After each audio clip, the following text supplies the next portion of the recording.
We've been recording.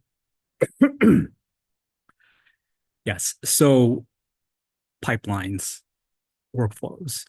We were just talking about the difference between various environments and to re-summarize. Well, actually, does somebody want to re-summarize what I had said before I started the recording?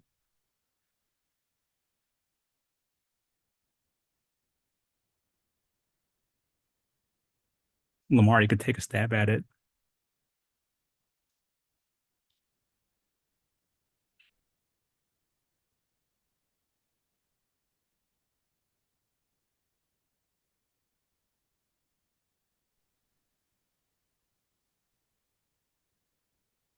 No? I'm I, sorry. Oh, I stepped away for a quick second. I heard a scream from one of the kids. oh, Sorry. yeah. No, basically I was just for the recording, I was about to summarize what we had just been talking about, but then I thought, okay, why don't we just have somebody else summarize? So, do you want to take a stab at summarizing the different environments? Oof. Uh, so, well, I guess. What do you mean, just like in general, like a production versus like a test environment? Is that what you Yeah. mean or no? Yeah. Um, yeah, sure. Uh, so like I'll just use where I'm currently working as a reference. So they have a production environment and then what they call a UAT, which is like the staging. And essentially, like you were saying, one customers, not customers, but people that work for the bank are directly accessing this, or the data is being processed through these different servers to be archived, whatever. Where the other one is a test server so that we can, um, anytime there's a change to like one of our services, one of the applications, any configuration change is ran through there. And that way, like you were saying, so astutely, like if you run into an error, and you will, it's on that uh, what is it, like development server, if you will, or on the staging server, right? Where we basically are mirroring the entire process on the staging part.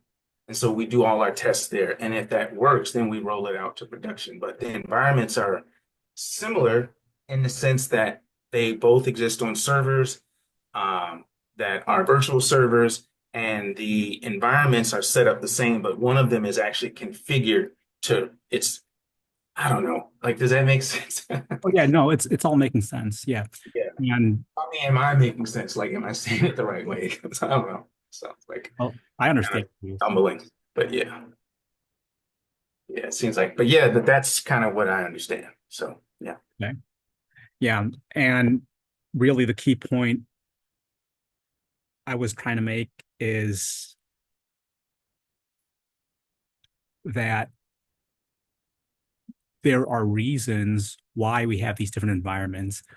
And in your example, Lamar, staging is supposed to emulate production as closely as possible, like you say, because we want to be able to be as certain as possible that the changes that we create are not going to behave unexpectedly, right? And the biggest difference in where or how your application runs will be between development and staging, because usually development is really just local, right? So if your application is local, you might have values hard coded, things like your Flask app saying to point to localhost, or your React app and Nginx doing the same, right? Hell, even React app, when you run this in development, you're running npm run dev. It's not it's not going through the entire flow of how React is designed to be served to the public, right? Because you're only seeing a development version for the purposes of developing. So you're able to make changes live and see those changes live. And the alternative to that would be to have a distributed image, right? So when you run npm run build, that creates distribution files, which is basically like your fully compiled React app. And now you can no longer make any changes or see those changes as you make them because it's packaged in a way that's ready for release. And that's the whole point of the build stage. Okay, so why are we even getting into all of this? Well, we teach you how to do all of this, but there's only so much we could teach you. Like you have to experience a lot of it on your own, right? So the first time that you build a full stack application, you're probably going to hard code a lot of values. And then you go through DevOps and we show you how to deploy to different environments. You might still be hard coding values here and there, and that's okay. But over time, you should get an idea of what values are consistently unique to an environment, right? So things like, let's say, a, a port for a database that might be the same locally as it would be inside the actual containers running on the host, right? Same with like a database name, maybe. Things that would change would probably be, well, maybe ports for the actual applications themselves, right? So, or the Nginx config for the React app, instead of going to port 5000 for a local host where your Flask container is listening, your production version is running gunicorn and it's using port 8000. So you have to anticipate ahead of time these variations so you could best employ like configurability, right? And that really just takes time. You have to make the mistakes to learn what mistakes to avoid.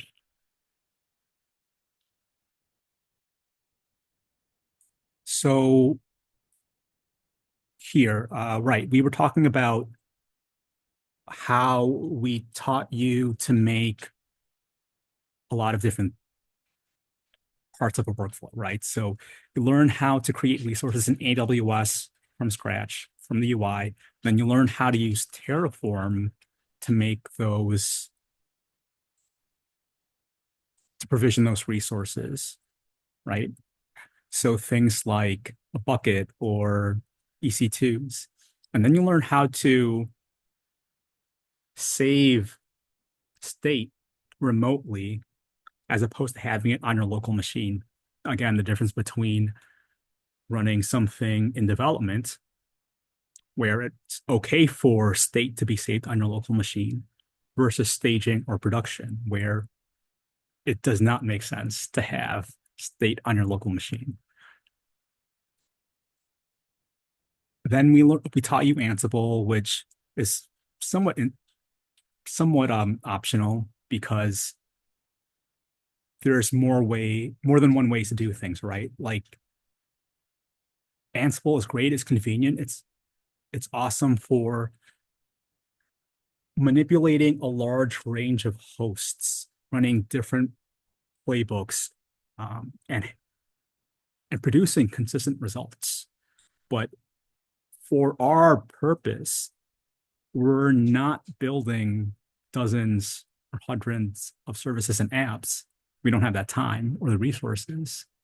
So we're able to get away with creating workflows where we just SSH onto the target machine from our GitHub workspace, right? Which also is different from SSHing onto the remote host from your local machine, right? Again, there's going to be variations where you have to anticipate how can I make this flexible, basically? How can I make this work as consistently as possible between my local machine, between staging, between production, with the minimal amount of manual change required, right? And that's through environment variables. That way, really, the changes are going to be limited to different sets of variables for different environments. Now, is this the best way to do things? SSHing to a remote host from GitHub Actions? Definitely not. Is it the most secure way? It's not necessarily not secure, but there are better ways, right? And that's through things like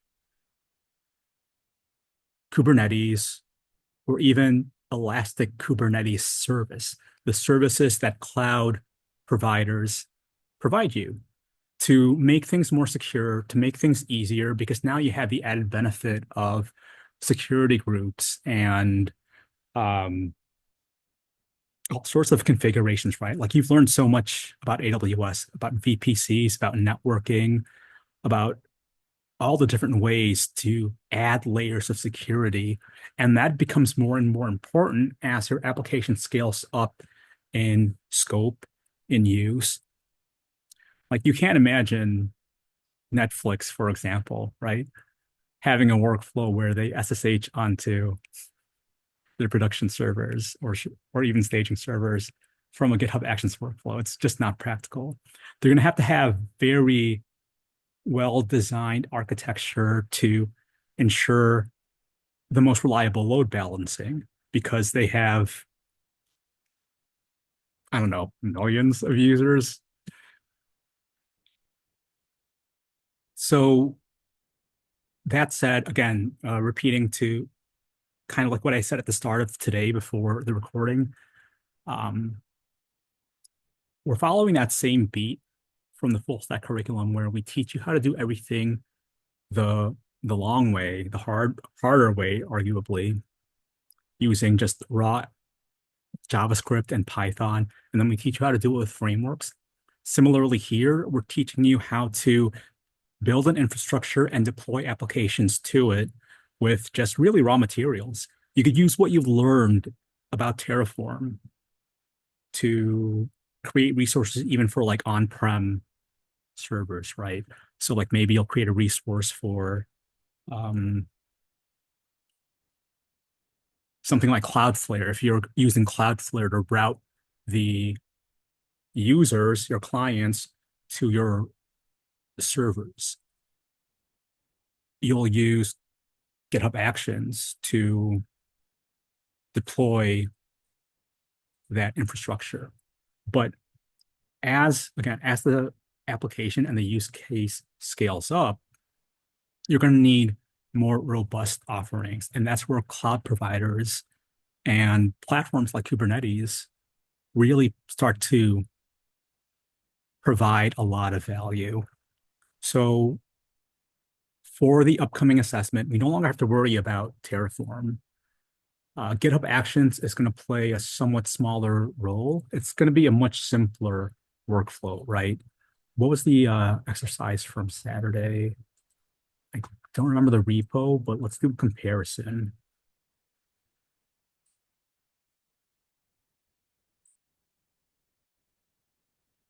I think it should be this one. So this is the Kubernetes workflow, I believe, from Saturday. It's a Monday. I'm getting mixed up now. And what we have here is a single workflow. It's got two steps, build and push, where we push our application image, right? We have that here as well, but we also have a lot of different workflows. Oh, by the way, the static site too, this is basically kind of like a personal project that I've been working on during this cohort. And it's pretty much just piecing together everything that you all learned during the assessments. So I could have like a full-on example of how it's all put together. But as you could see, we teach you a lot throughout the first four modules. And so that's why there's so many different workflows. There's a lot of the different things that you'll have to do sequentially and in steps. If we look at the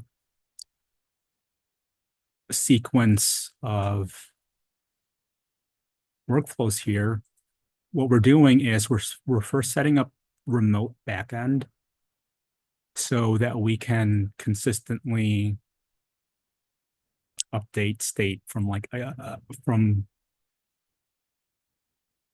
well, I was going to say from an existing location like an S3 bucket, because remember, GitHub Actions workspaces are ephemeral. They spin up and then spin down.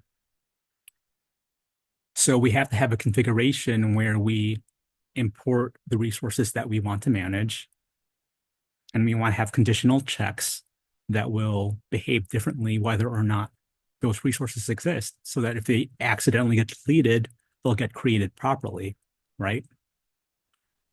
And what that looks like is, whoops.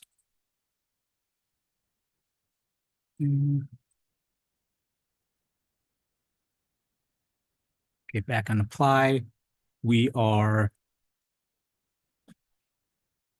setting up Terraform. We set up a backend configuration, passing in environment variables like where to save state, where to set the state lock, what the name of our project might be, what AWS bucket we're using. We then do some conditional jobs here. Like we check to see if there is a need for that remote backend state. We will load the correct AWS profile so the GitHub Actions workspace can access the right resources. We set up Terraform so we could run things like Terraform command and Terraform inits and Terraform apply. And we do this numerous times for all of the things that we need, right? So first we were doing it for just the initial state itself. We're just initializing state. And then we are, once we've confirmed that state is healthy and consistent, now we check for the S3 bucket and the DynamoDB table that we have to use, right? And then we import or check for things like IAM roles, IAM policies.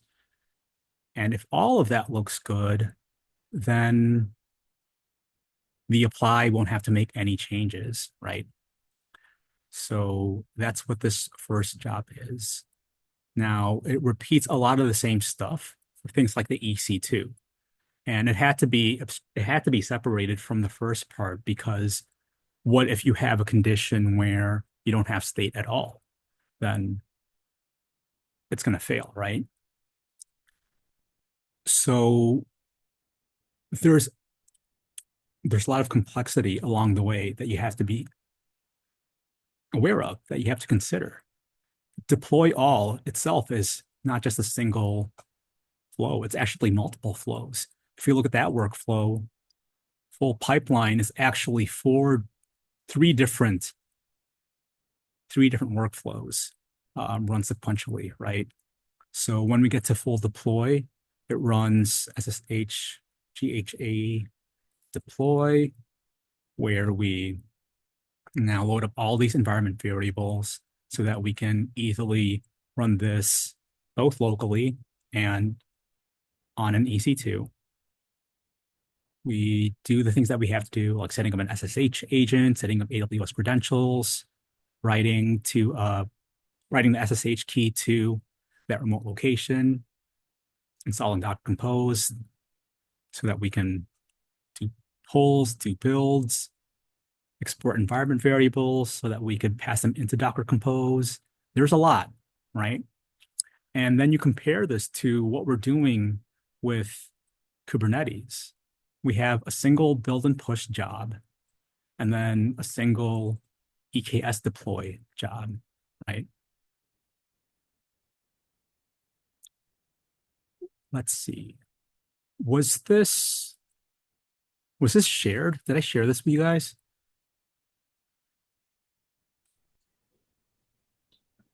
I don't know. Is that what Remember. what repo is that on the GitHub? Or is that for the lesson? Yeah, I think I made this just for the lab on Shoot, I'm getting mixed up. Either on Saturday or Monday,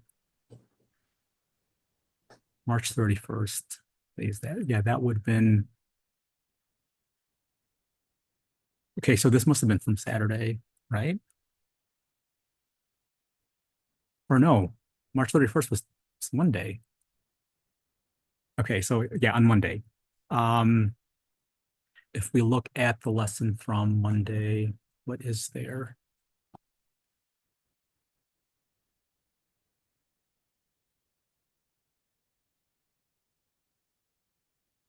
Doing Kubernetes CICD. And what did our example look like? Okay, so I remember now, I did update this, but it might not have everything. We worked on creating workflows. We added a job for EKS. Basically, this is the end result of the lab from Saturday or Monday. I keep mixing up the dates, sorry. So all of that is there. And then there's commands to test the pipeline. And again, we could go over this just so it's a little more fresh and just so you have more exposure to it. Because again, you don't, there's a lot that we throw at you. There's a lot involved in all of this. So you're not going to learn it all through one or two or three runs, right? It's really going to take a while. So I know that's why we have the assignments and the labs, and we encourage you to do both, even if they are very similar, right? It's just to build that muscle memory. So we'll go back to this later. Just do a quick run through of that later. The end result there, we have the link inside of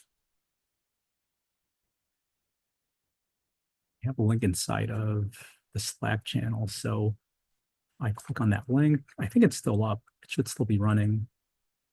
Yeah.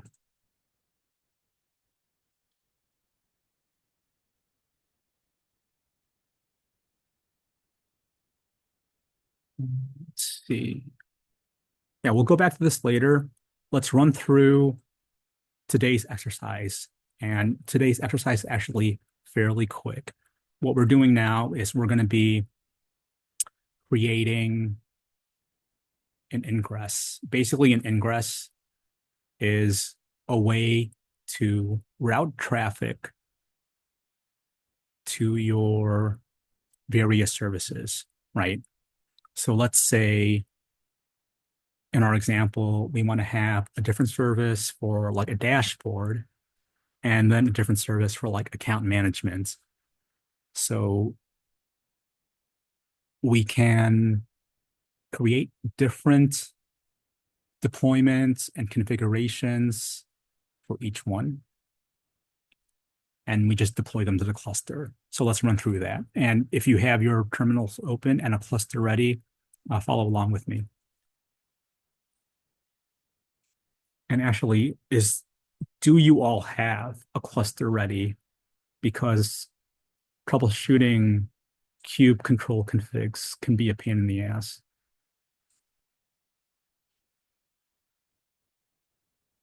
Yeah, we ask you to set up Minikube. So that's one context. But then when you run the EKS commands, you're now loading or opening the door for additional contexts. And you might just have to rerun an import or an export, I should say, because it's an export to your terminal for where to find the configuration.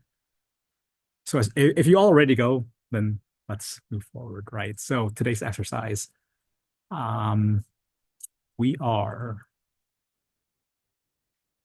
let's make a fresh example.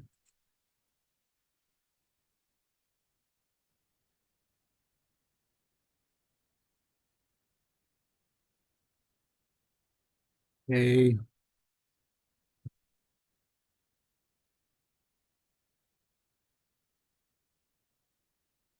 make a new directory, and we're going to follow along with the README.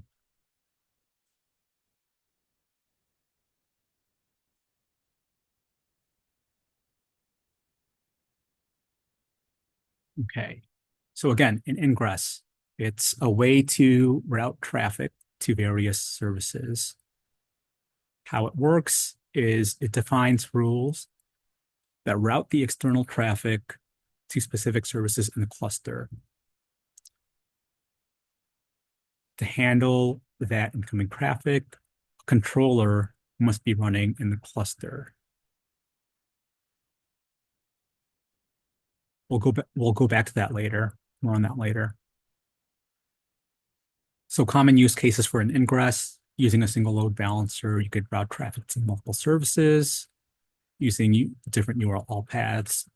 So in our full stack example, right, we had Nginx, the Nginx configuration routing to the Flask API through a different path. So if you go to the root of your URL, you see the front end app, but then if you go to backslash or / API, then you see the Flask app.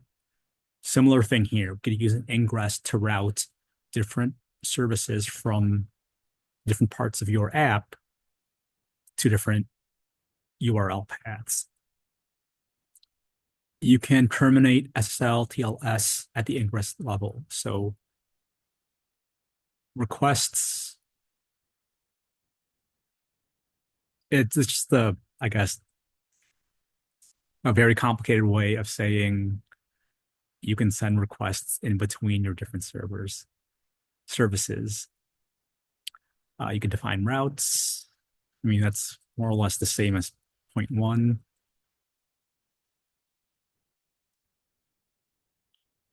This is similar, but a little different.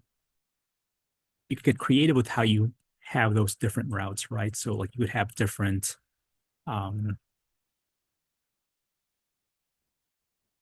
different prepending paths to your URL.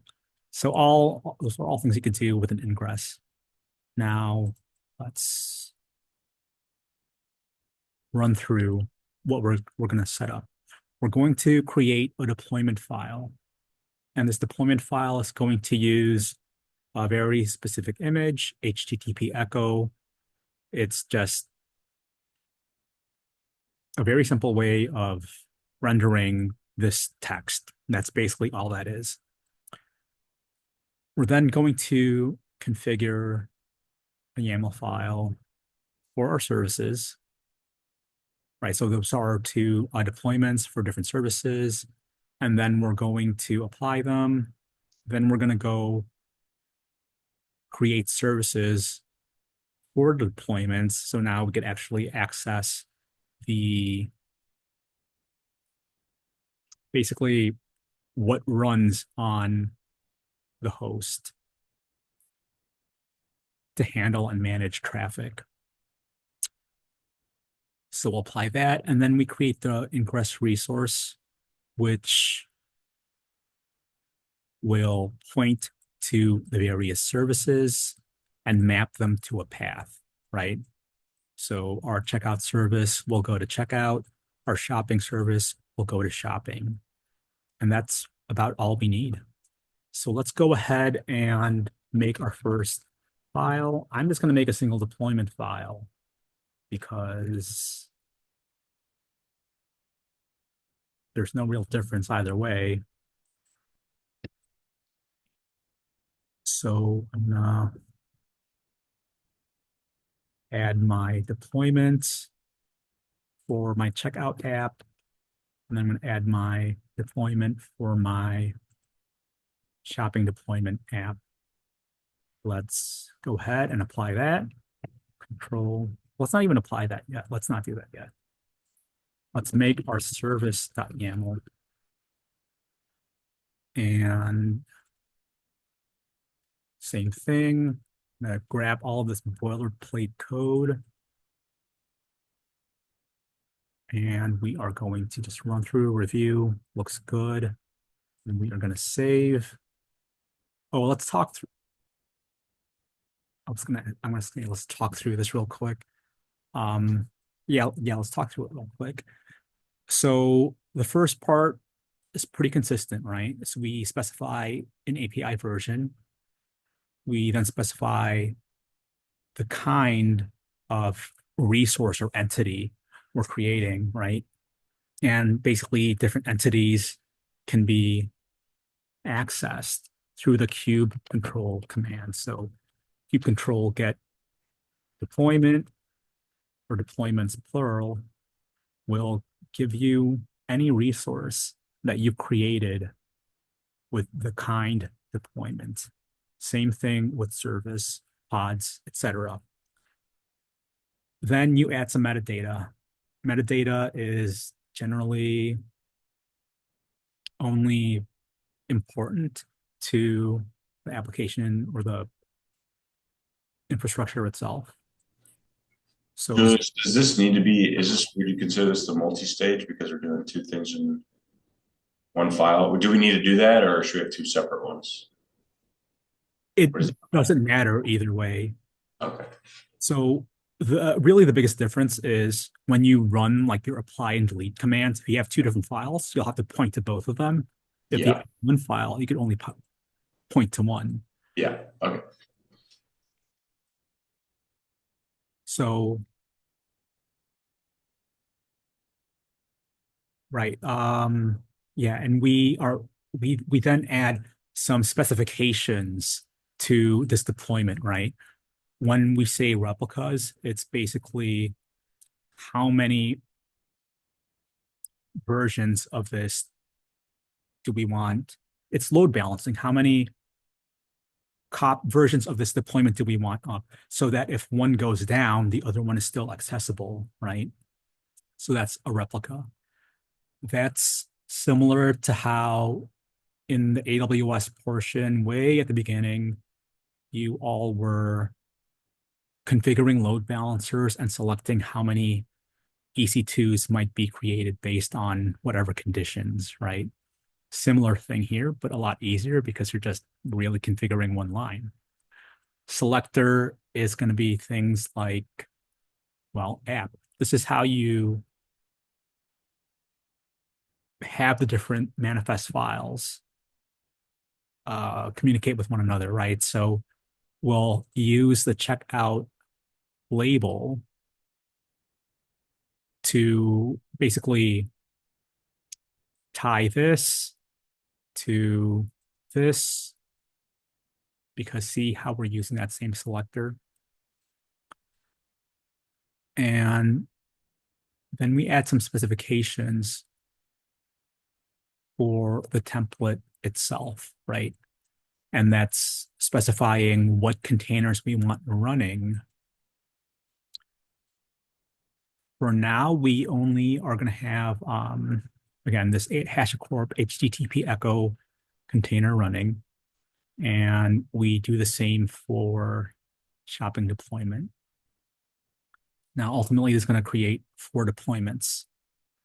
We're going to have 2 different services, one for checkout, one for shopping.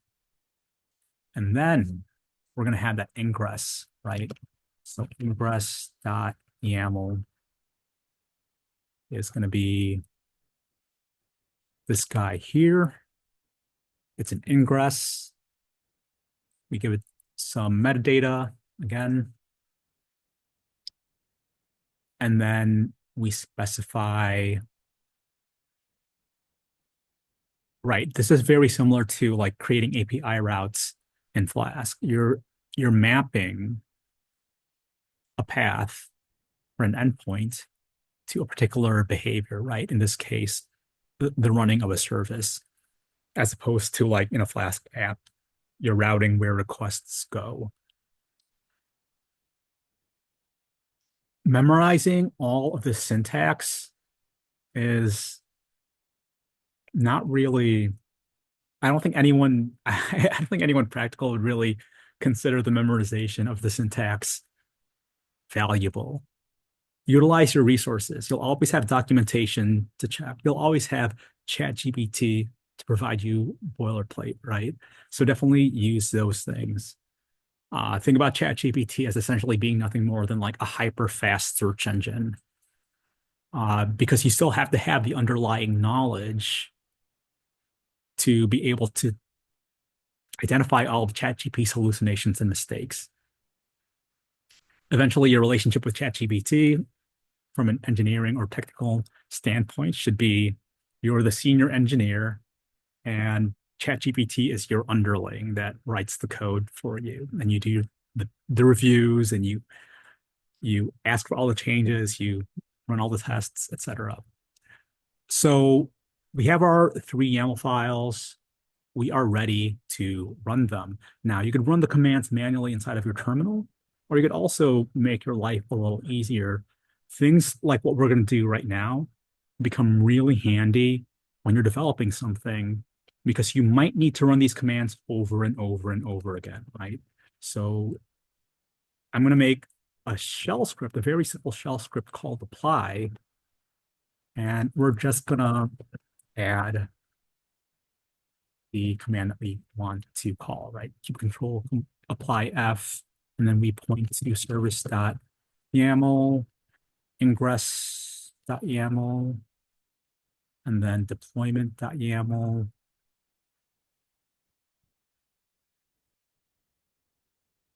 Save, let's do our chmod, and then let's run it.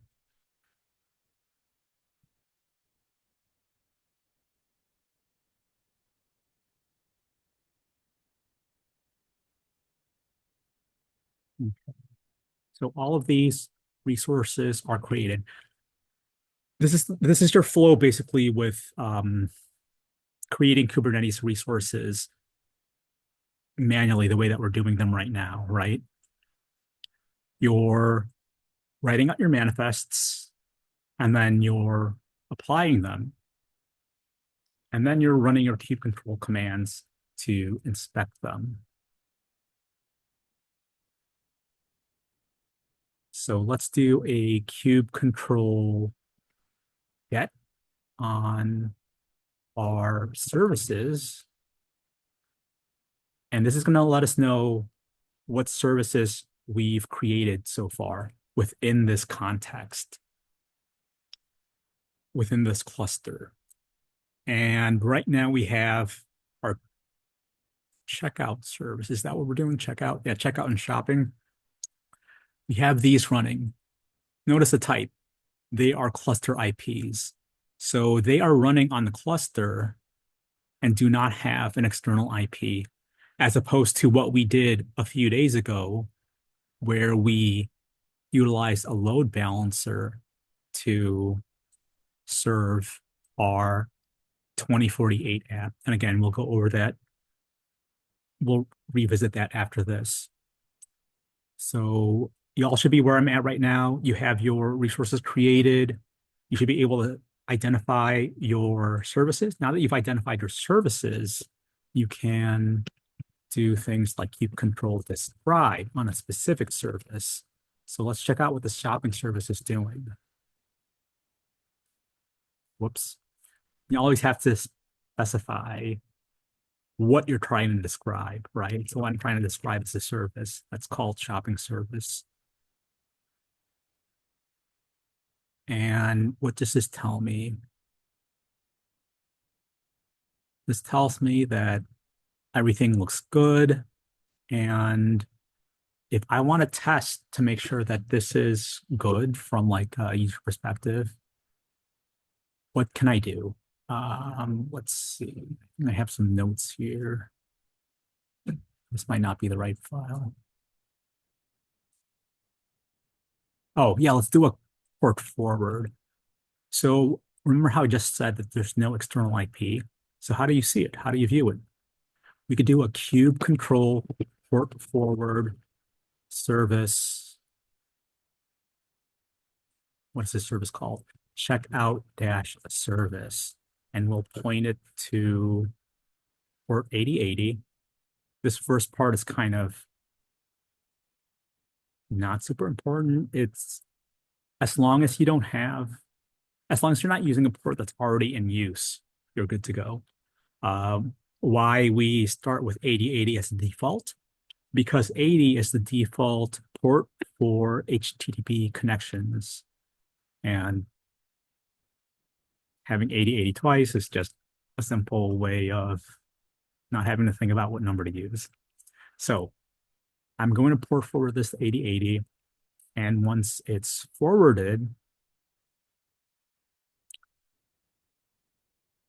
says the pod is not running.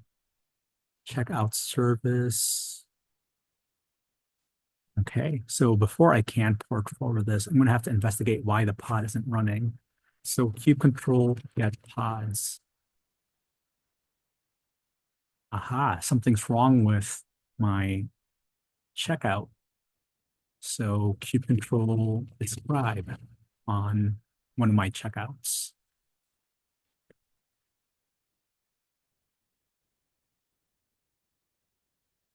Like, again, I have to be very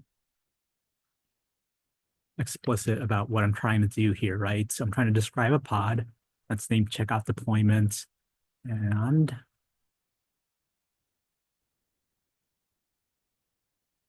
okay, do we see here? Too many pods. So let's see. I didn't mean to do that. It was just forcing habits.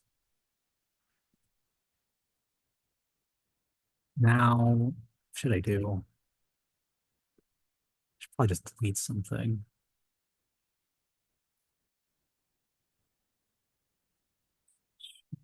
I don't know which of these deployments I want to delete. I wanted to look at one of them, I think. Cube control, get engine X. Can't remember which ones work and which ones don't. Profile, deployments.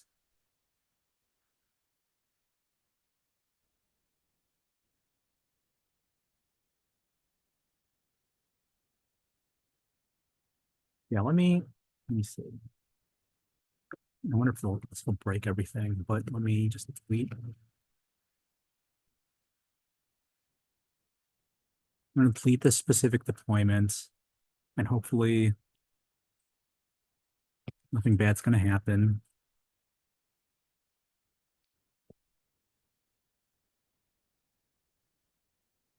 Yikes. Like 3 times in a row. So I'm going to delete the deployment called Nginx profile deployment. Saying it doesn't find it. Let me do a describe.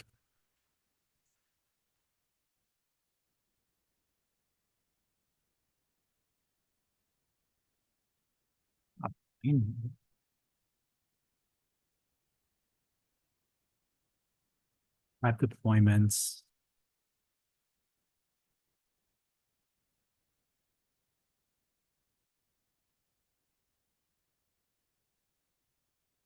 So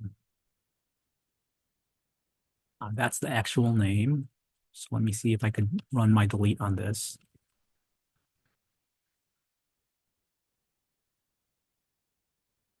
Okay, deleted that. I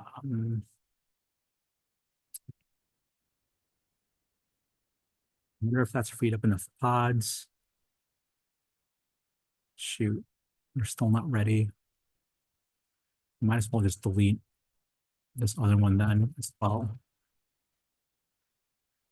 Even X dashboard deployments. Oh, no, I don't want to delete this one. I could recreate it. I'll delete it.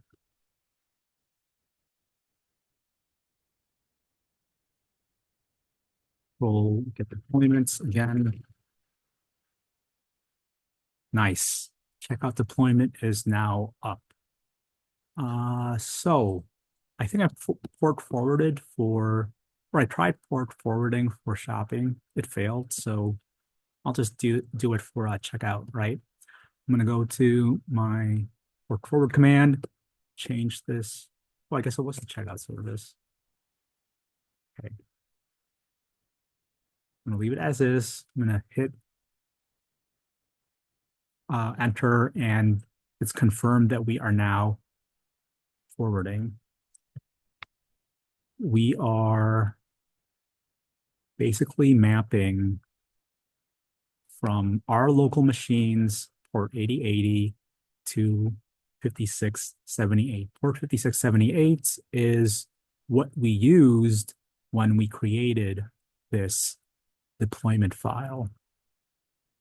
So let's look back at our service, or sorry, our deployment. Or no, was it our Ingress? Oh, this is the wrong folder.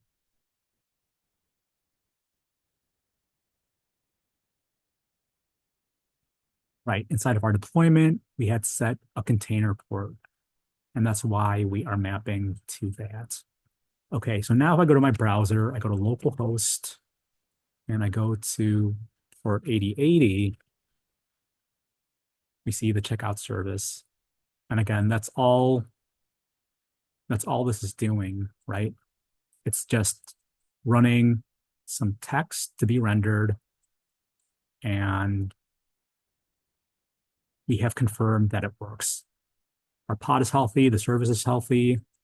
We have deployed a very, very, very simple front-end app. Okay, anyone get stuck anywhere?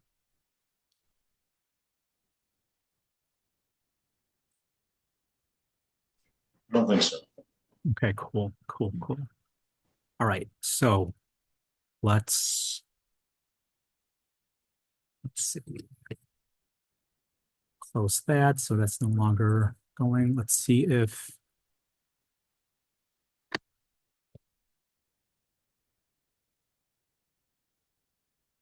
well, yeah, let's see if this is actually working.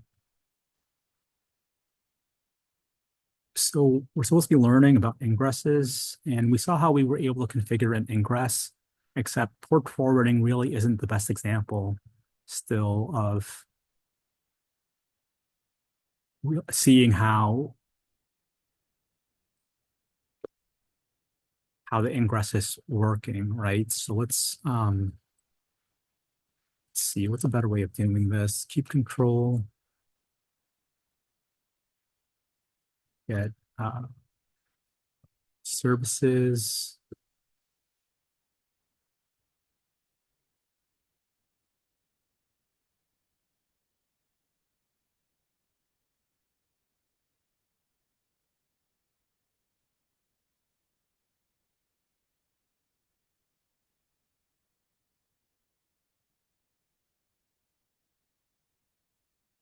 The README mentions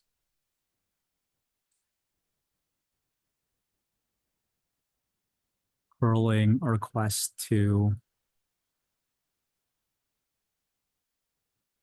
a load balancer URL, which kind of confused me because we were making cluster IPs. So not quite sure where the jump is from that to this in the README. But that's about the gist of it for ingresses. It's a very simple configuration. Again, it's like creating routes. Okay, so we know for the assessment, we're going to be deploying an application using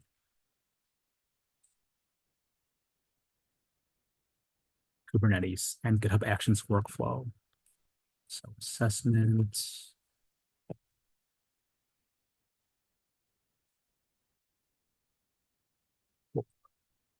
Deploying Chandra's Twoj app. We'll have to create a Docker image. Okay, so when we run through the Nginx example again, we'll see how to do that. We'll deploy. I guess the idea is you want to demonstrate how to deploy both locally, so like in a development environment, and virtually on an EKS. And if you're all feeling comfortable with the EKS, I think we'll keep this as a required part of the assessment. And namespaces, I guess it doesn't want you to use the default namespace. Well, let's see how much of this is covered by example, and then we'll circle back through anything that isn't. Okay, so we'll definitely see persistent volume. Actually, no, the example did not use persistent volume. Well, let's run through it again. So we basically, to make our CI/CD pipeline,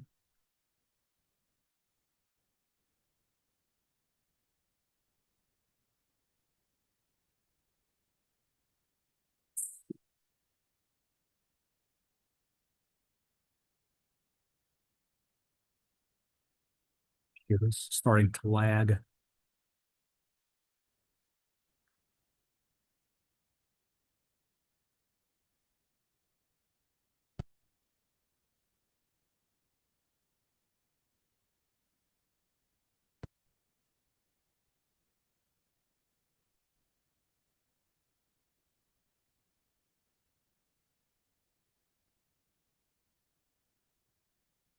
Okay, let's make a new project. Right, let's make a new project. Uh,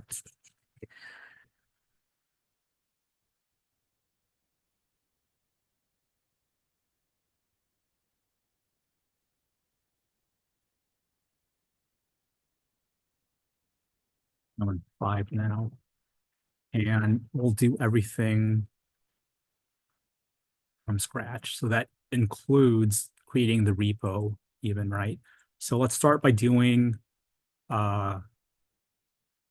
code, or let's make a directory. We're going to make a directory called K8s Kubernetes. In K8s, we're going to make our manifest files. I didn't have to CD into it, but I did. So here we are. I'm going to make my files. I'm going to use touch instead of deployment, or sorry, instead of code, because I don't actually want to add anything just yet. So I'm going to make deployment and service.yaml. I'm just going to use these as placeholders for what I know I'm going to need later. And now I'm going to run git init. This is going to turn this directory into a Git repository. If I do an ls-a right now, we see the only folder in here is Kubernetes. Now, if I do a git init, we've initialized an empty repository. I do my ls-a again, and we see a hidden Git directory that has all of our magical Git files. And then I can do a gh repo create, where we fill in all the remaining details. This time I want to select push an existing local repository to GitHub. And we're going to use the dot symbol to specify the present working directory as the local repo we want to push or create. And I'm okay with naming it this. So I'm just going to hit enter. I'm going to select my org, my GitHub account. I'm going to just leave a very empty README. I'm going to make it private because I don't want to clutter my list of repositories, which is already very cluttered. And then I hit yes. What this is going to do is it's going to give me a remote so I could push from local to remote. Okay. So now that we have our GitHub repository created, we can now make the next thing that we know we're going to need, which is a workflow. We know that it's going to be inside of the GitHub directory. It's going to be inside a workflows plural directory. And we could call this whatever we want. I'm going to call it CICD. And I'm going to hit enter. I'm going to hit save. And now I'm ready to go with my pipeline. Okay, let's prepare our secrets to make things easier for myself. I'm going to make something called secrets.sh for two reasons. One, I can rerun this over and over and over again whenever I need to update secret. And just double check, am I sharing? Okay, cool, I'm still sharing. All right, now we're making a .env file. So we're going to need things like AWS region. I'm going to use US East 1.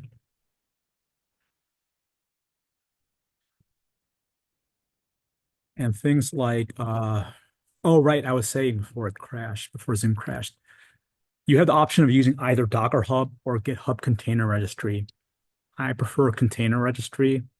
So just to kind of make it clear that you have a choice, maybe I'll call this registry username. And if you feel strongly about that, let me know and I'll change it to like GitHub username or something. It's going to be my GitHub username. Registry password is actually going to be a token, which I don't have right now. I'll add that later. And then I'll also need my access key and access key ID and secret, right?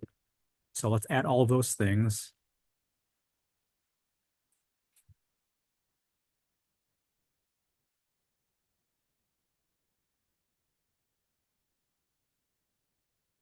Then we'll also need a cube.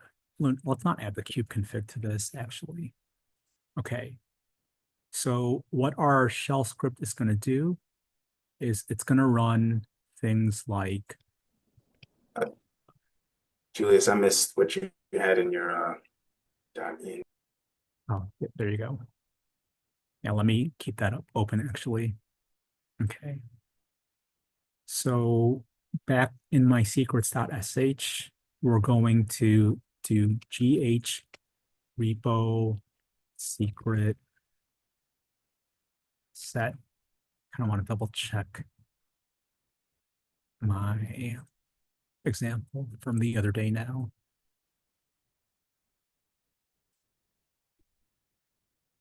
However that is.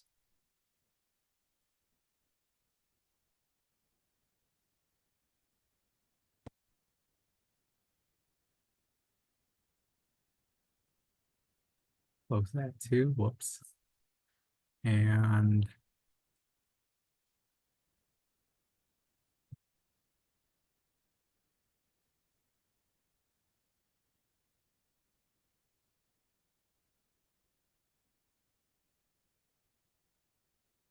okay.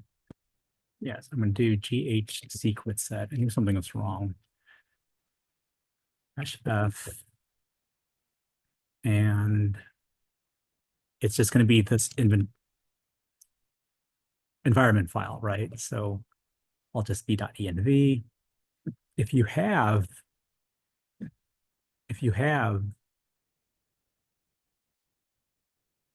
an environment file that you use globally, you could just point it to wherever that is. Like I actually do. So I would do something like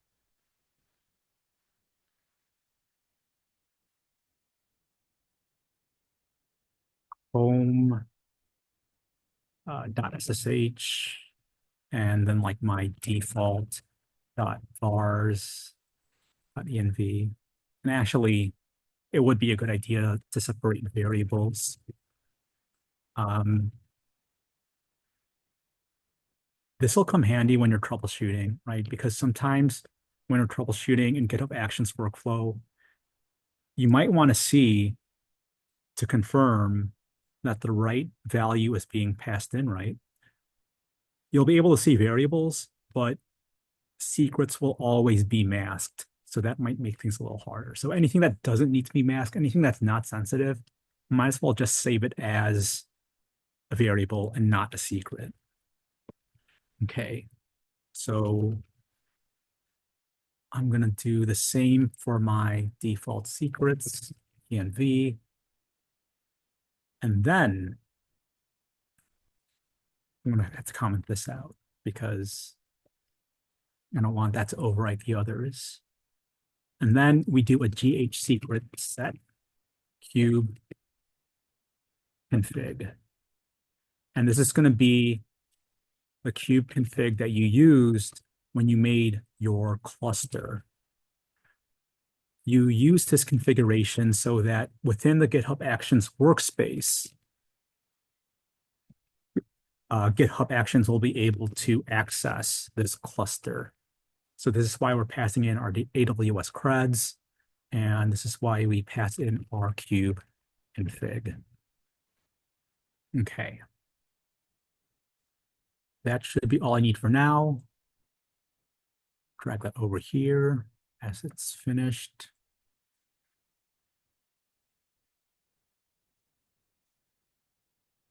And where are we now? We want to go back to,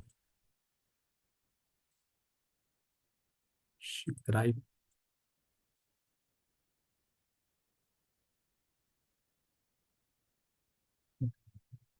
Close the wrong tab. Okay.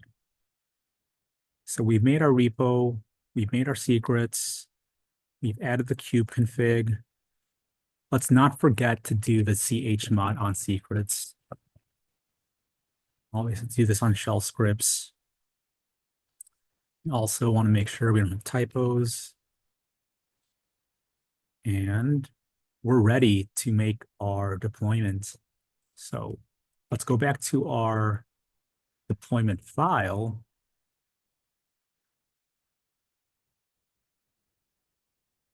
It's going to crash again. Okay, good.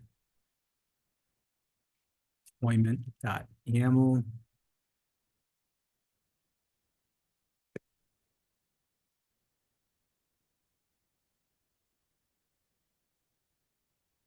And let's talk through this and then copy it over because it's pretty straightforward, right? Like earlier today, we specify an API version, we specify the K8s deployment, we give it a name, we give it a label. I guess I only set one replica. It's up to you what you want to do.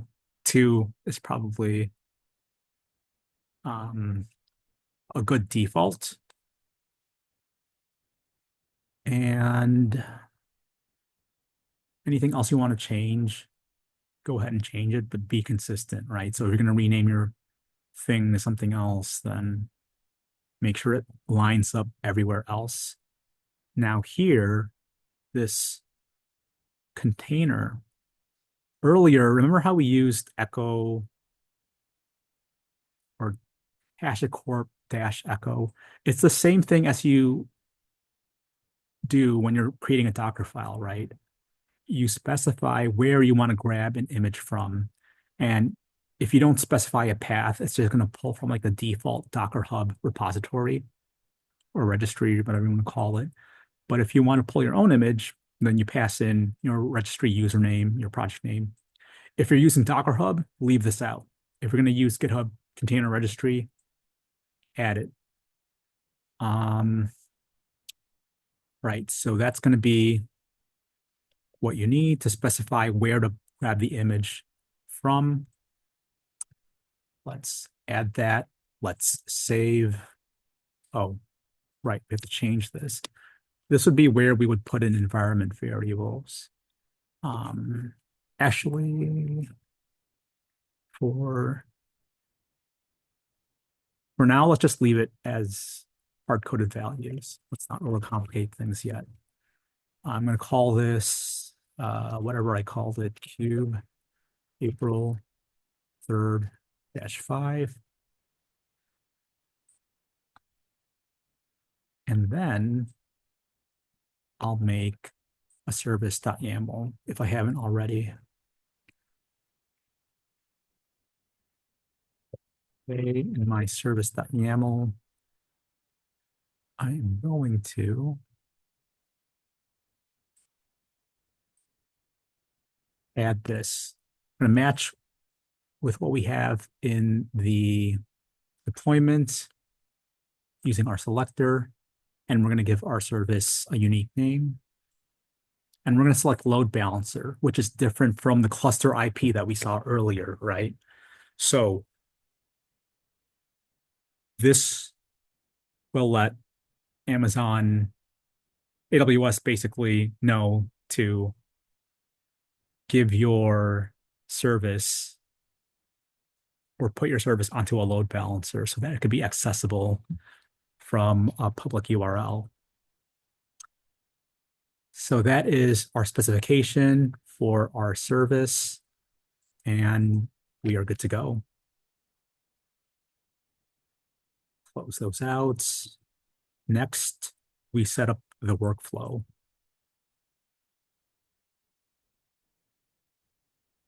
And right, let's open up the workflow file. What am I doing?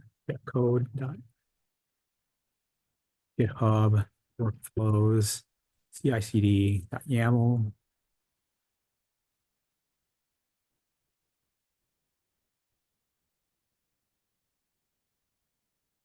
Sorry, my machine is running so slow. Okay, there it is. Okay, now for our workflow, we'll give it a name.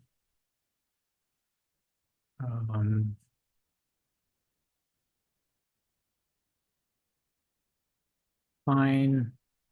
We'll specify a condition for this flow on push to branches. You could do main. I'm going to do, yeah, I'll just do main just to keep things simple. And then we'll add some environment variables. So things like our either a Docker username or a region, depending on what registry you're using. And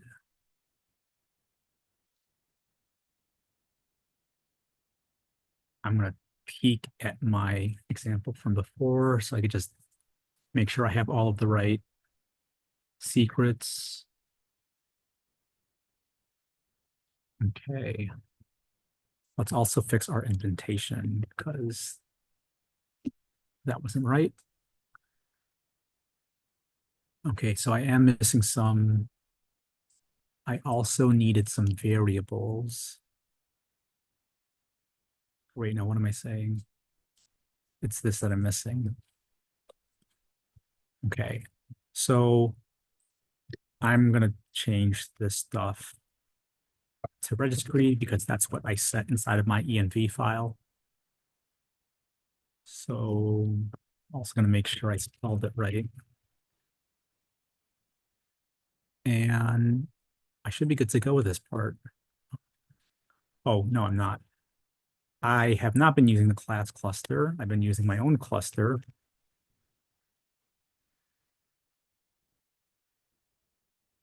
Namespace is okay, region is okay. And now we can start setting some jobs. So build and push. Well, it's not, we don't need that.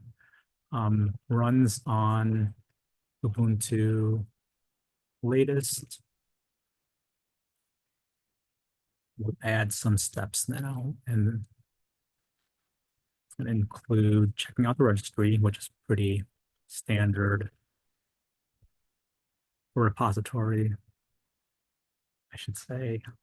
And we're gonna set this to utilize our checkout actions.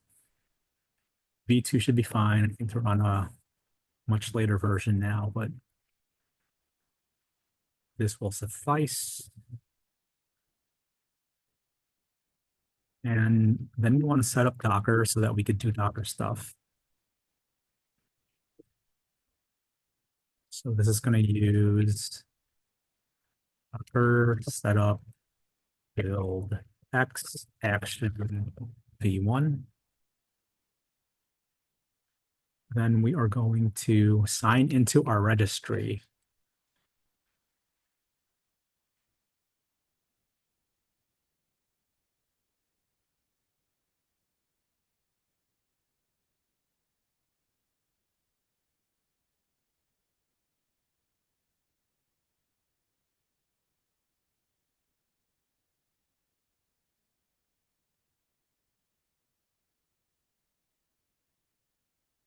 This is where we start to pass in our values.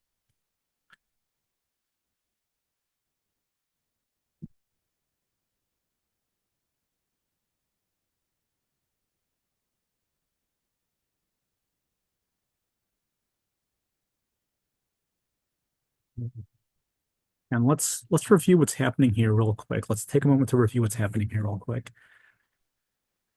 You could just as easily access these things down here, right? But it's helpful to have all of your environment files or values, I should say, available up here so that if you had to change it for whatever reason, like you decided you wanted to change the name from registry to Docker Hub, you have one place that you do that in, right?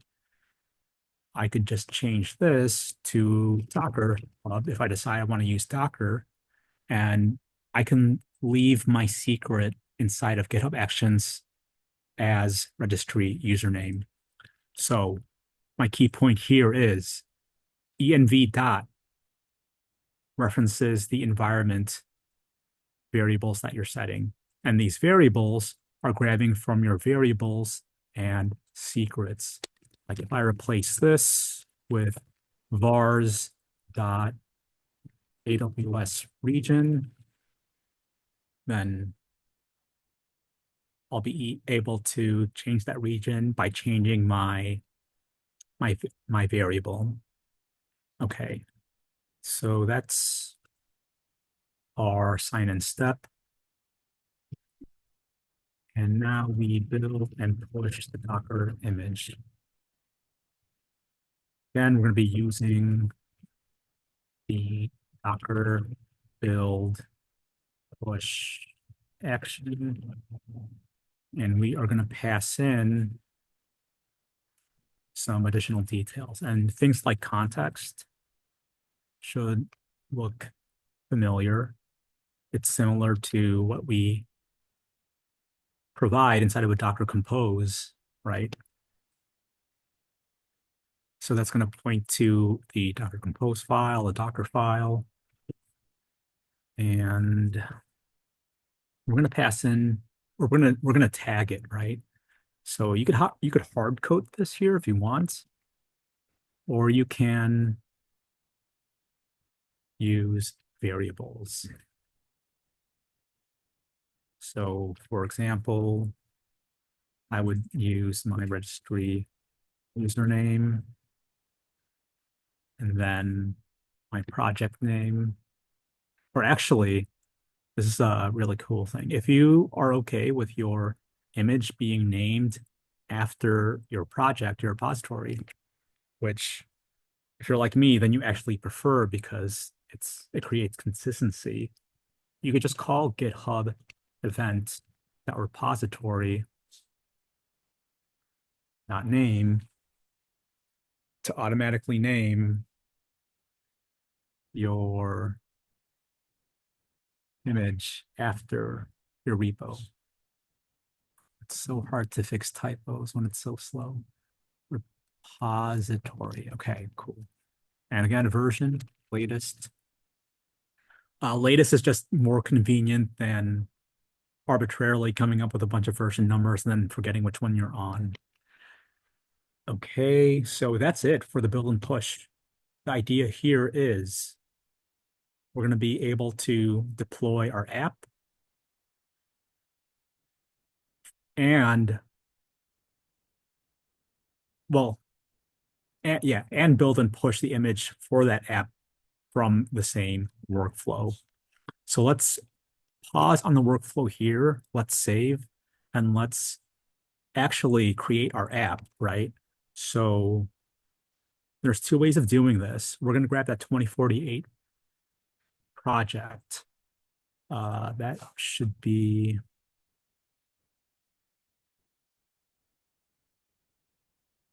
well, it's not even in here. Or is it? I just has to grab it. So let's do 2048.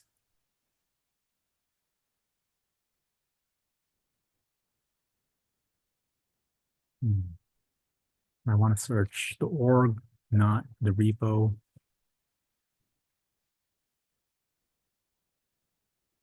I'm going to grab this URL. And okay, right. So I was saying there's two ways of doing this, right? You can, I guess the quicker and more convenient way is to fork this down in a separate directory, right? So this is my project directory. I'm going to cd up one.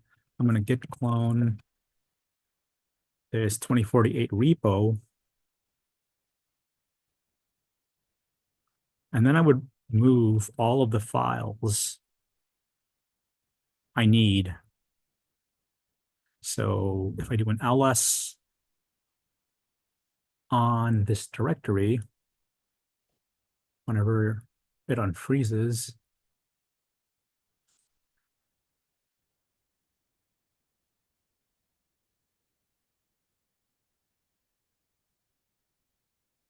really slow now.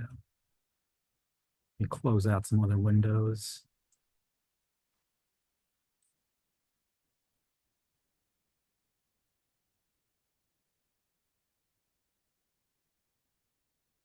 Okay, I can move everything I need over to my project directory. So MV, and then I pass in all my arguments, index.html,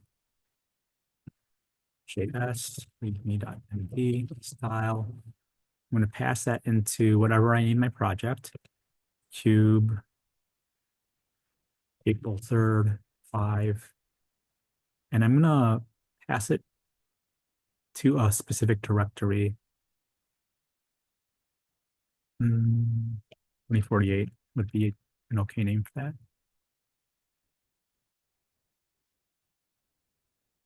Oh, what is the, I always forget this. I think it's -F, -R, FIN. I forget which argument automatically makes the folder. So I'm just gonna have to manually make that folder. And I changed my mind. I want to call this folder app. And then I want to create another folder inside of it called 2048. Oh, this is where I would do something like -R, I think, or -F, -P. Yeah, -P was it. Now, if I do my move, I'm just going to update this path to include the app folder that I added. And now I'm going to move all those files into that directory. Okay, so that's one way of doing things, right? But what if you were hosting or serving a crazy large React app and you don't want to either run move on everything, which would probably grab all the things you don't want as well, like environment files or the distribution if you've built it locally, or the packages even, regardless of whether it's Python, like if you have your virtual environment in that directory, if it's Python, node modules if it's React, you can use Git submodule. So that's option B. Let's grab this URL again. Let's go into our directory, our project directory. I'm going to go into app, and this is why I decided to name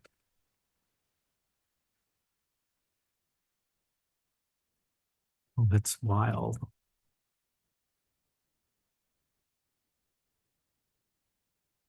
Oh no.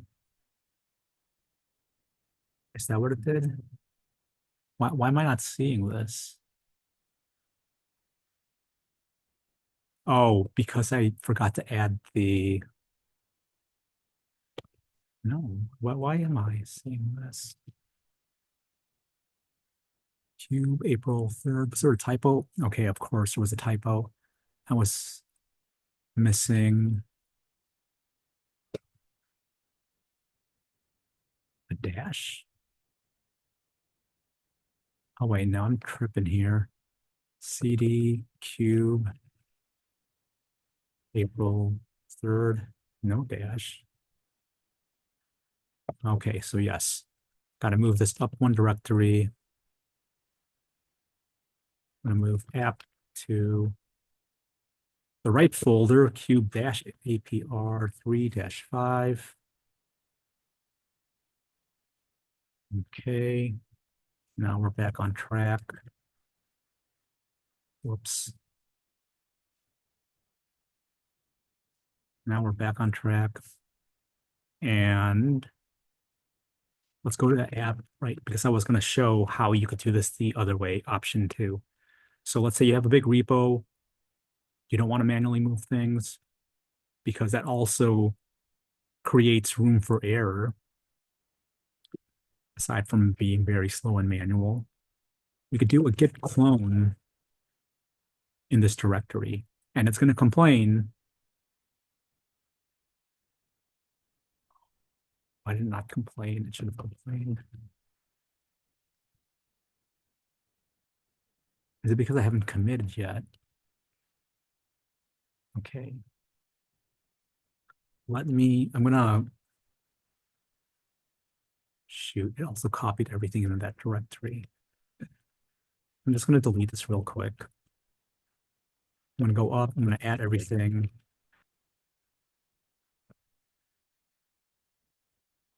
Oh, and before I add everything, I'm gonna do one more thing, make a git ignore, because I don't want that environment file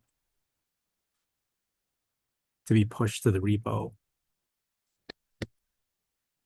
So .env, that's all I want to ignore right now. If I another git status, .env is gone, and its place is .github. Now I could safely run something like git add present working directory to add all of these files, and it will still have excluded the .env. So now I can commit and push.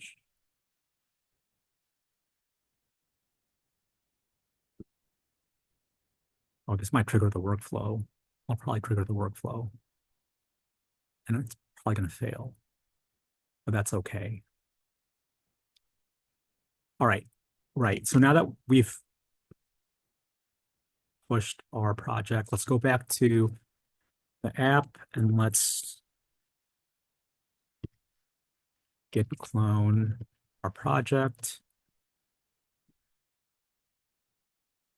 Okay, it's still not complaining. I forget at what point it complains then. If I do a git status, and here it says it's okay.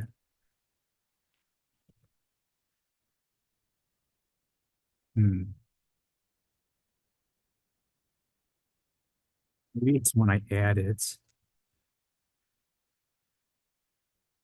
It's when it's going to complain. Yep, there it is. That's when it complains. So it's complaining that I've added a Git repository inside another repository, and it doesn't like that. So what I would do now is I would do, instead of cloning it the way that I did, I would have to do a git submodule when I'm in the folder that I want, do a git submodule add URL. And this is probably what you all are going to be doing for your projects for the assessment, because you're going to have to grab the 2.0-ish repo, and it's probably going to have more files than the 2048 app. So let's do a git add submodule add.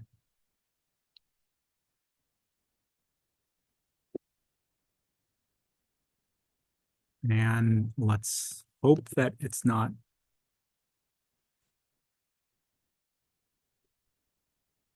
Okay, cool. Even though it's showing 2048 twice, that's weird.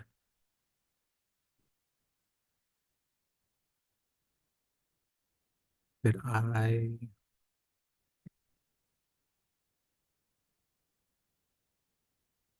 Is this the one that I copied? Actually,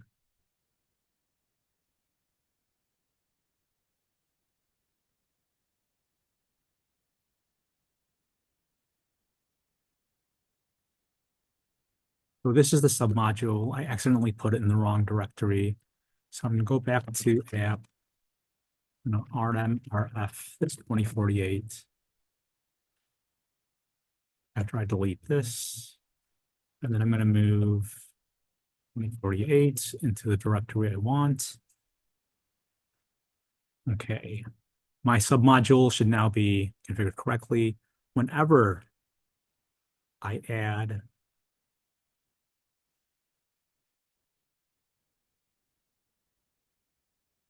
or make changes to the original repo, I'm going to have to do a git submodule. Oh, I forget the command. That's like a refresh or something. So let's make sure that stays deleted. Okay. And right. I mean, you may not have to even deal with this because you probably won't be changing the original app itself, but this is the flow. If you were to use git submodules and you wanted to make changes, let's say in my 2048 app, I make changes because it's its own repo. This would have separate pull commands, right? If you run git pull or git status in this directory, it's going to run all of your git commands against 2048 and not your project directory, right?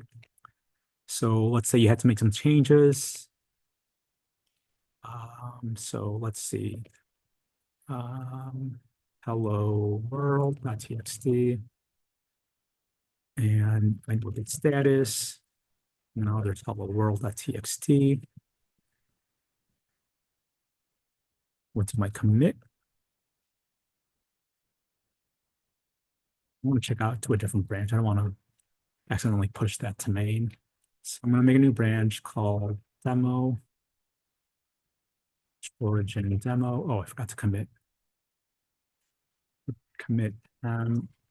Hey, Julius, you mind scrolling up in your workflow, your GitHub Actions workflow file? Yeah. No, down. Sorry. Down. Okay. Yeah, thanks. And then I'm going to do the commit message. Now I could do my git push, origin, whatever branch name I just made.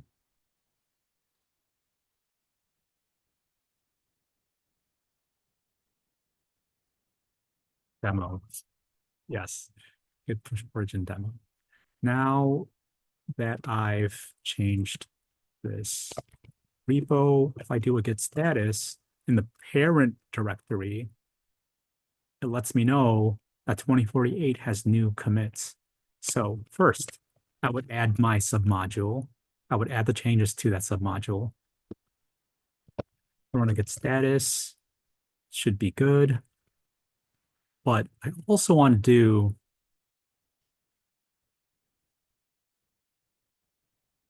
I forgot the command. Or to be specific, I forgot the option to the command I'm trying to think of here. update. It was just update. I would probably want to also do a git submodule update. 2048.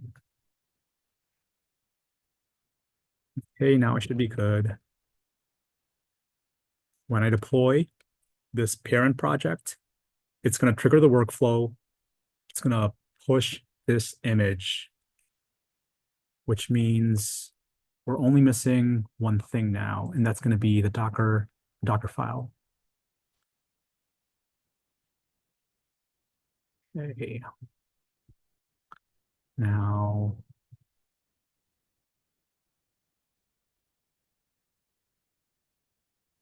double checking how we did it originally. Okay. So let's make a Dockerfile. It's going to be a super simple Dockerfile. Why did I nest these? I regret nesting these.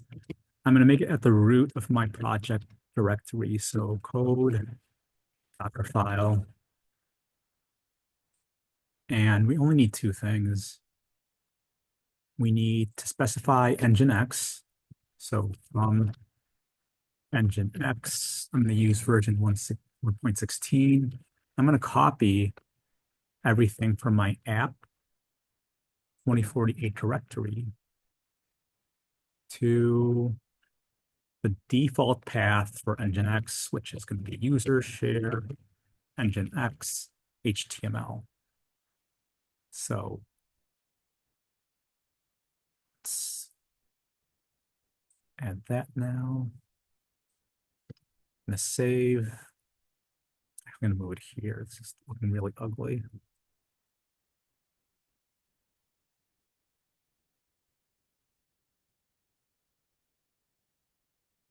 Okay.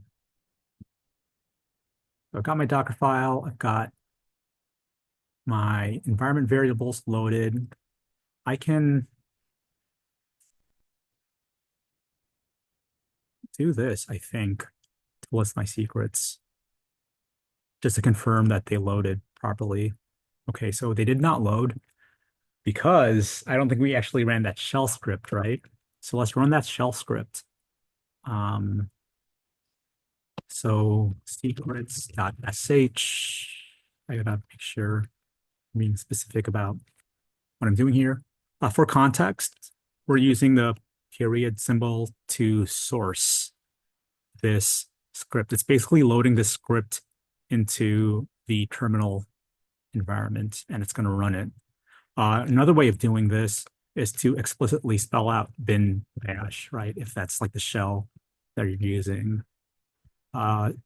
Zeesh is bash based, I believe, so this should work.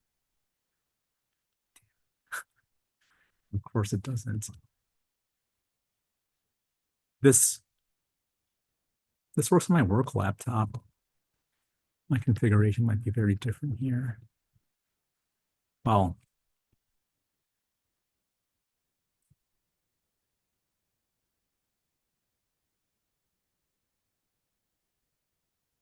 I guess for me on this machine, it's shell. It's just shell. So bin sh secrets.sh. Shit did. Okay, no, it's good. Just finished the recording or the conversion of the earlier recording.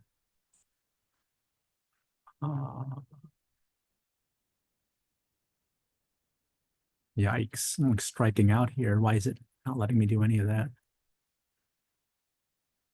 Okay, anyway. Different environments, different systems, different machines, all have different quirks. What works on my work laptop might not work here. And I get mixed up sometimes. Okay, so it did not add this because apparently that doesn't exist. I might be a typo. So let me just my.sh directory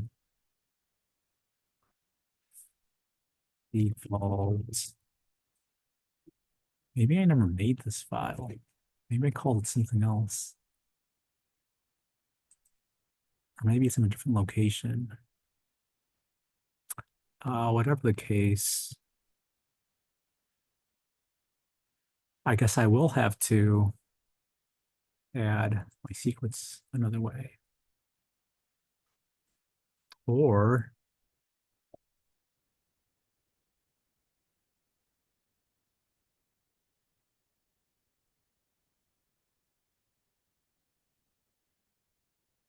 okay,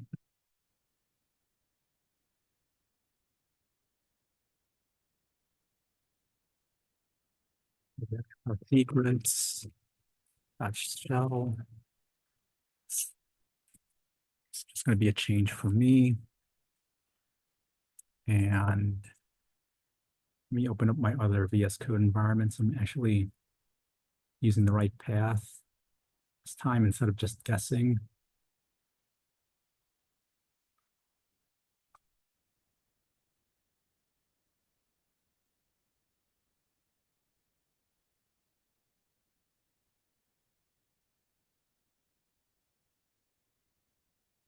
Not what I want.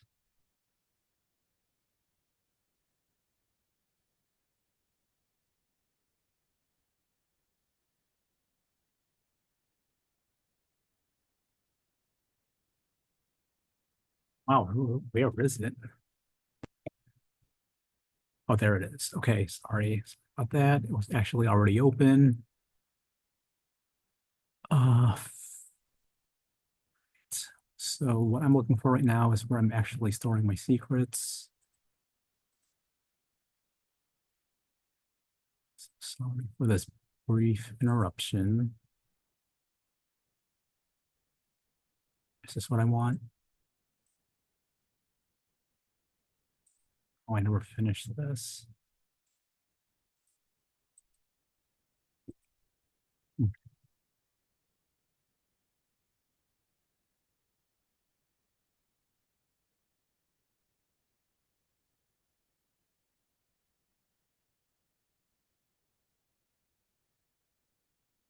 All right, here's something else that you might want to do as well. We forgot. Well, we don't need this actually. Sorry, never mind. I'm not going to go there.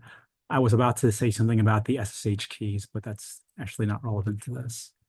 So let's instead do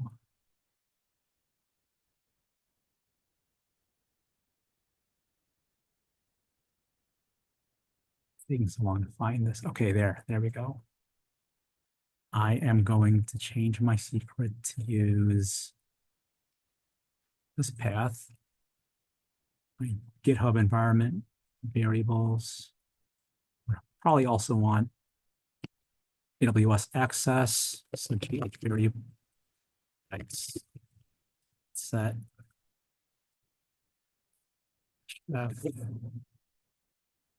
Just realized I pasted the wrong place. This is supposed to be secrets. And then for variables, I think that might be it. For variables, I'll just do the local.env, or not local, I should say, but the env file inside this working directory. So if I still have that env file, my variables for now will just be AWS region.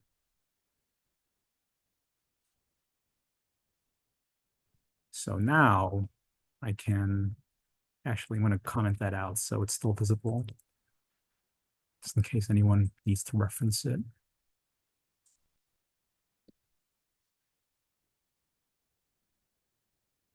Okay. I know we're like crazy over time. Sorry if it's dragging on. Just bear with me a few more minutes and then we can break. Okay, so that's now commented out.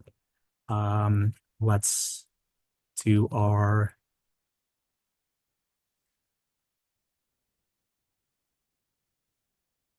bin shell secrets.sh. Now it's setting all of my secrets. I could also do it this way, like I showed earlier.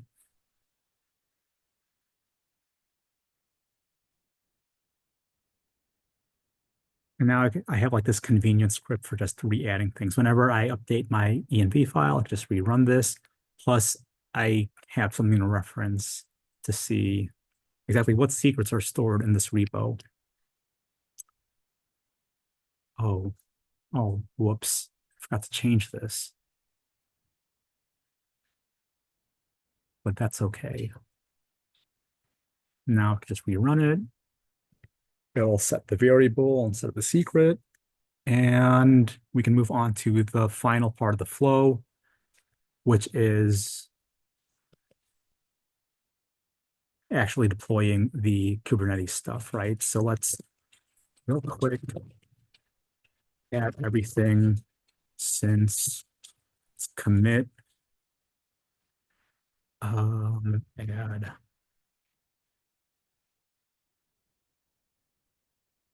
Actually, we're adding more than one file, right? So let's just say add stuff. Add stuff with a typo. And then we push. Okay. You ever forget where your repository is located? Well, it should give you a handy URL when you push, but you can also do git remote --v. You might actually be okay with one dash. And then this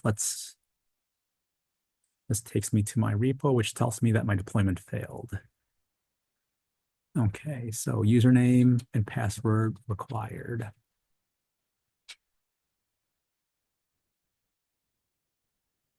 Registry username, registry email, registry password, all do not exist, right? So, yikes, apparently I was calling them GH. So, go back to my workflow.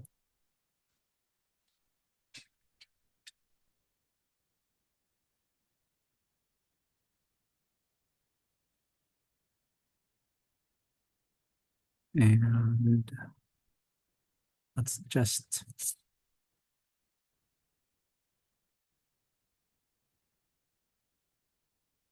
update the secrets. I could leave the actual environment variable names inside of here the same.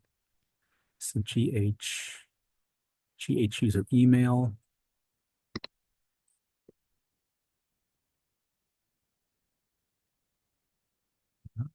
GH password, or I guess I call it token, but okay, save.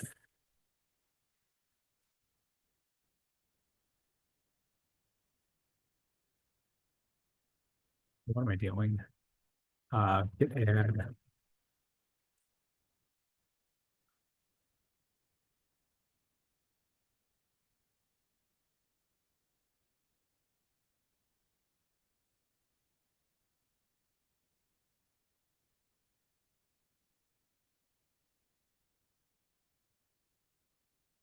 It should build the image, and then we'll be able to see it in our repository or registry, I should say.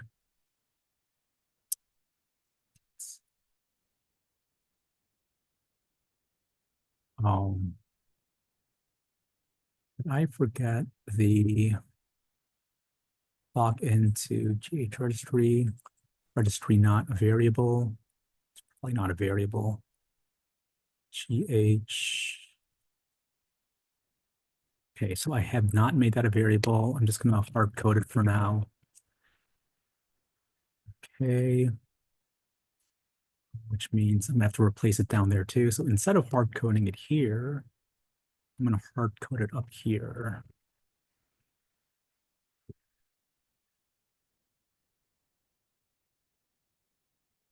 All right, just reuse these commands.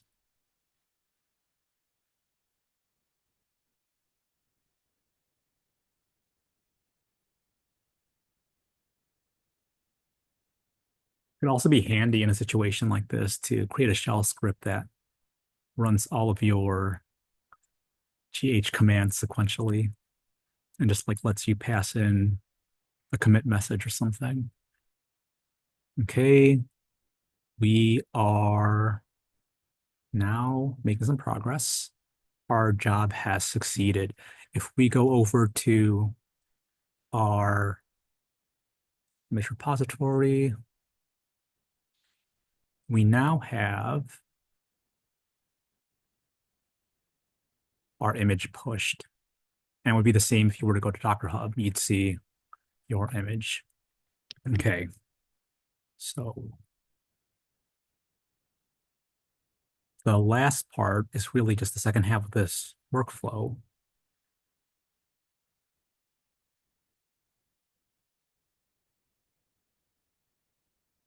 And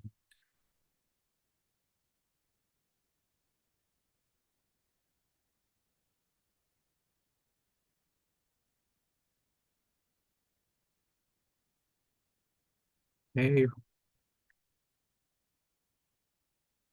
we are going to now name it something like push to or deploy to Kubernetes whenever it lets me start typing. Okay.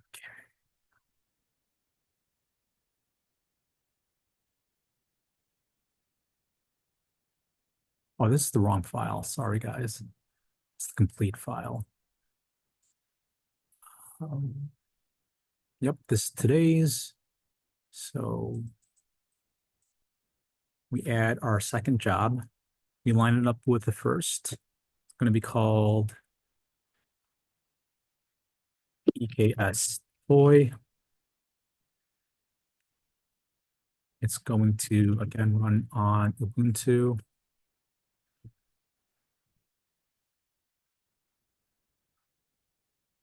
There's a lot of boilerplate stuff that we could copy over.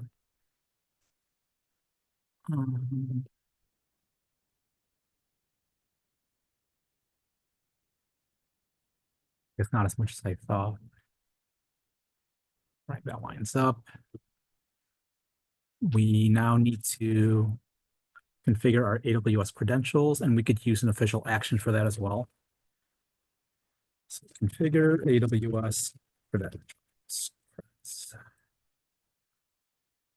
Uses AWS actions, configure AWS credentials. V1 should be fine.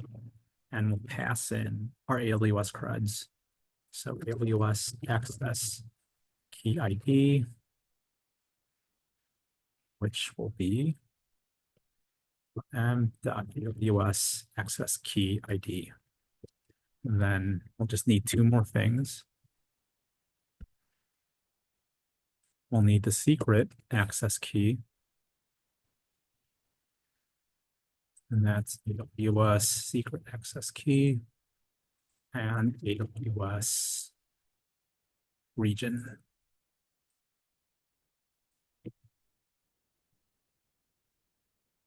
Okay. Now we're going to install an authenticator. This was a troubleshooting step. AWS IAM authenticator. I was under the impression it was deprecated, but might be the version of some of these actions that we're using that's requiring it. So I'm just going to copy paste this. It runs some shell commands.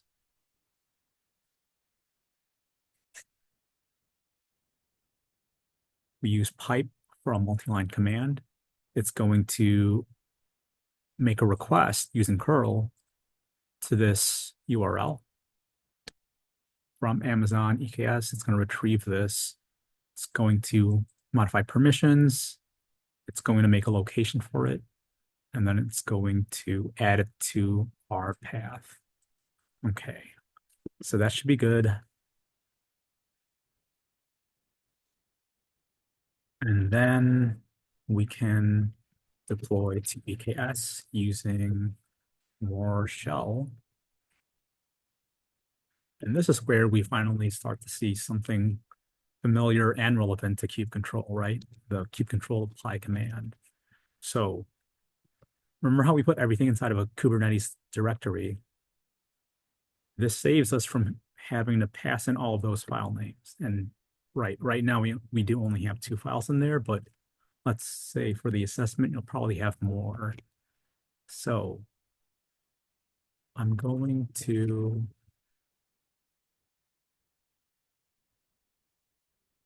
add these options.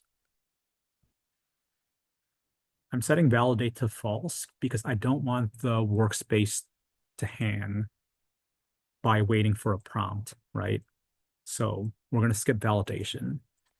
And I'm going to make sure that I have this Kubernetes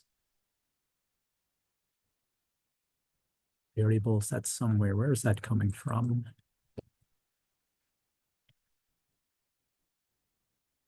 Okay, yeah, it is here. It's set to default. And that's it. Let's save. And let's push.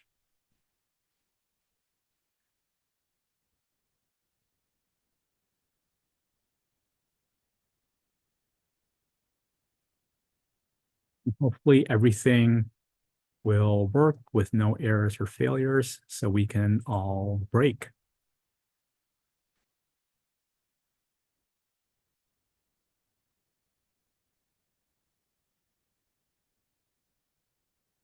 Right, actions. Why not?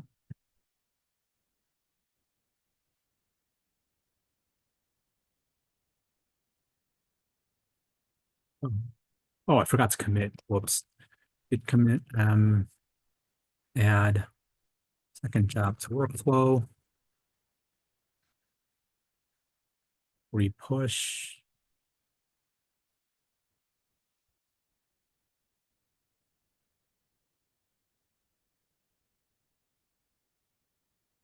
Brush.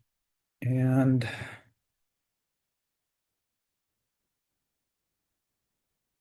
if you already know that your image is good to go and you don't want to wait for it to build every single time, this is where we could add something pretty handy. And that's a conditional, right? So if we say if set to false, and really it could be any condition, like the success of a previous job. But in this case, we could also just manually set it to false. So it will skip this job every time. Because now we're just trying to test the EKS deployment, right? We've set up our deployment file to pull this very same image. So if we go back to our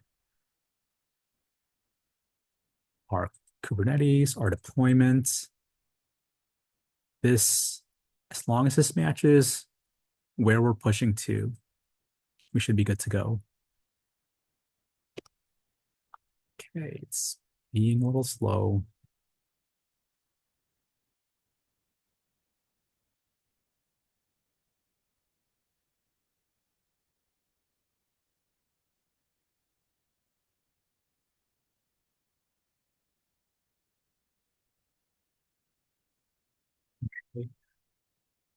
So this is pretty much it for the front end, right? And you would just follow a similar process for the back end. Um, you can create the containers within the same deployment. You could try separating them into different deployments. If your use case requires that, there's still going to be flexibility in how you do things, right? But this is the basic beat of it. You are going to create these relatively simple configuration files relative to, let's say, I mean, again, this is subjective, but I think this is easier than Docker Compose. It's easier than GitHub Actions. It's very, very boilerplate. You're just really following a lot of intuitive configuration values, right? So I don't know why this is taking so long to pick up. I wonder if I've hit my budget again for the month.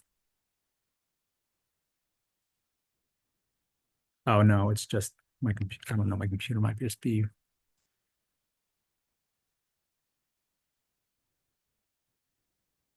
Okay, well, that's going to do its thing. I don't know how long it's going to take. Let's then just review Saturday's deployments. Yikes. Let's review an action from Saturday's deployment. Or Monday, I should say. And what those steps look like, it checks out the repository. That's pretty standard. It configures our AWS credentials. So it uses these values from the environment for these values that we're passing in. It configures kube control using, did we do this? I want to make sure we did this, or did we forget to do this?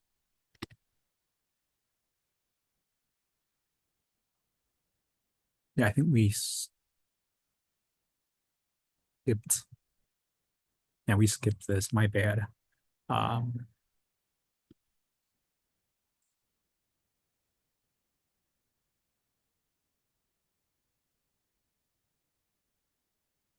it's okay. So there is one more step that I accidentally skipped over.